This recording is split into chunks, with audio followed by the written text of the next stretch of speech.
of fans, David, days ago, we've actually asked our fans on social media to, give questions that they want to ask you for a very long time. So we have the list of the questions that we have gotten from your fans.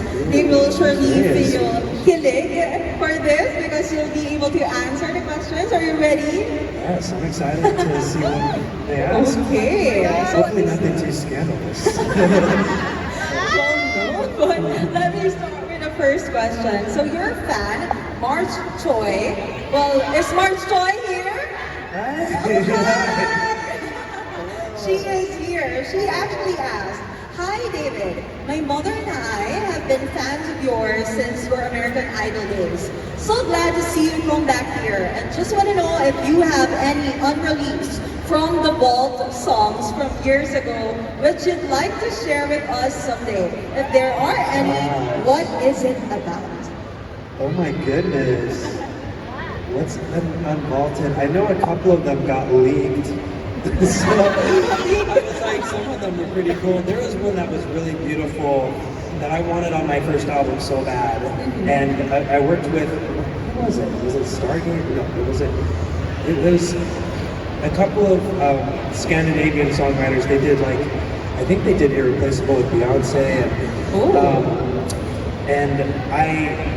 There was a song and I loved it so much that my label thought it wasn't hip enough. But it was a song that was what was it, take me to the place where the air is alive, where no one argues and no one fights. Tired hearts couldn't sleep at night. Take me where love hides. And I just thought it was so sweet. Quiet place with so much space and room for hate. Happiness lingers around the gate. Take me where love hides. I don't know if I'm allowed to do that, but I mean, I don't know. But it was so long, and I loved the song so much. I was like, can I release it somehow? I don't know. I trying to see maybe someday, yeah. If anything, I hope that some of the new music. That's what I'm most excited is to. It's I've never been very flirty with my music, and now, and so now I'm gotten a little more flirty, or very flirty with my music, and so I'm very excited for some of that, some of the a sweet but savory feel to the music. Looking forward to hearing it as well. Thank you for answering the question. I think Marshall is so happy right now. And we have our next question. So from Fleur Diano Reyes. Hi! She said, "Mahal kita, David." So she has this question. If Time of My Life is David Cook's winning song, what was supposed to be yours? And the answer to this question has been a mystery to me all these years, and I'm dying to know. So it was the winning song for both of us. So they had me record Time of My Life as well. Ooh, yeah. So I feel like it's better suited for David Cook, and so how I see it is okay, David Cook had Time of My Life, and I had Crush. So that's how I look at it. Yes, but I did go into the studio that final week and we recorded it. I remember on our way out, leaving the recording studio, we saw Reese Witherspoon. She was driving, and she cut us off driving.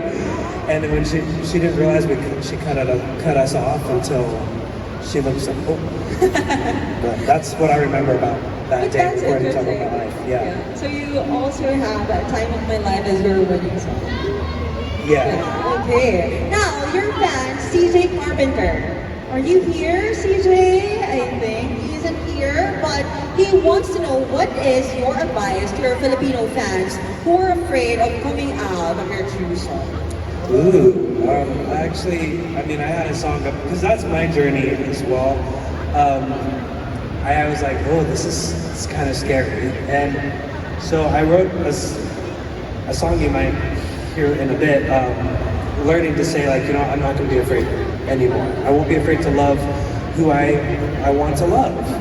And, you know, I tried to push those feelings down for a long time, and when they finally came out, I was like, oh, this is what everyone was talking about. Like when people come up to me and they'd be like, oh, your song Crush, like I played it for my now girlfriend or my now boyfriend. I'm like, oh, that's cool. Like I can relate, because I was like, I don't know what that feeling's like. And I just thought, oh, I guess everyone experiences love differently, but I don't have that feeling. But when I came out and was able to just have all, like, experience those feelings, I'm like, oh, this is, now Crush makes sense. Like, I didn't know that's what it was, what it could really feel like. And so, I would say it can be scary, but there's such a big community. If you don't feel like you'll have the support around you, there's such a community and support online. There are even websites, I know, like one of them was Trevor Project, that you can just go to for free and like start chatting with them online and say like, I don't know who to talk to, I don't know how to feel about myself, and they'll help you, they'll help talk to you. There are organizations, nonprofit organizations that can help you to feel more comfortable with yourself and learn how to have the courage of how to start that conversation with your parents or your friends, people that you're not sure if how they'll feel about it. It can be scary, because when I talked to my mom and I let her know, hey mom, just so you know, I'm gonna start dating guys. And she said, honey, I love you, but I love God more, and I can't accept this about you. And I testify to you that God's plan for you is to marry a woman and to have kids. And I was like, Mom, I totally get where you're coming from, because up until a week ago, I felt the same way, I believed the same thing. But I don't need you to accept my choices right now, but I just want you to respect that I'm doing the best thing for me right now. And she said, okay. And a year later, she was able to fully support me, but it took her some time, and I had to have some difficult conversations with her. And you know, you have to respect that it's a new thing for them. Like, they may not understand, and you're kind of there to guide them and have those hard conversations with them. And if they're not ready to talk to you, you know what? You can also find family within the community and through your other friends. You might have a friend, like if you feel like, you know what, I feel like I should talk to this friend, and because I feel that's safe with them.